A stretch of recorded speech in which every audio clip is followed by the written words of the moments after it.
நற்செய்தி வாசகம். பலியை அல்ல, இரக்கத்தையே விரும்புகிறேன். மத்தேயு எழுதிய தூய நற்செய்தியிலிருந்து வாசகம். அதிகாரம் 9, இறை வார்த்தைகள் 9 முதல் 13 வரை. அக்காலத்தில் மத்தேயு என்பவர் சுங்கச்சாவடியில் அமர்ந்திருந்ததை இயேசு கண்டார். அவரிடம், என்னை பின்பற்றி வா என்றார். அவரும் எழுந்து இயேசுவை பின்பற்றி சென்றார்.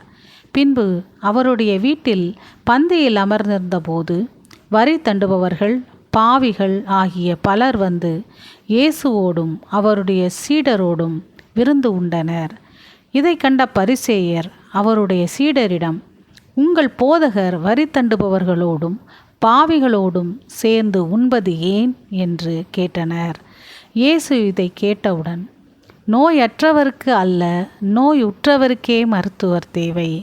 பலியை அல்ல, இரக்கத்தையே விரும்புகிறேன் என்பதன் கருத்தை நீங்கள் போய் கற்றுக்கொள்ளுங்கள். ஏனெனில் நேர்மையாளரை அல்ல, பாவிகளையே அழைக்க வந்தேன் என்றார். இது ஆண்டவரின் அருள்வாக்கு. கிறிஸ்துவே உமக்கு புகழ்.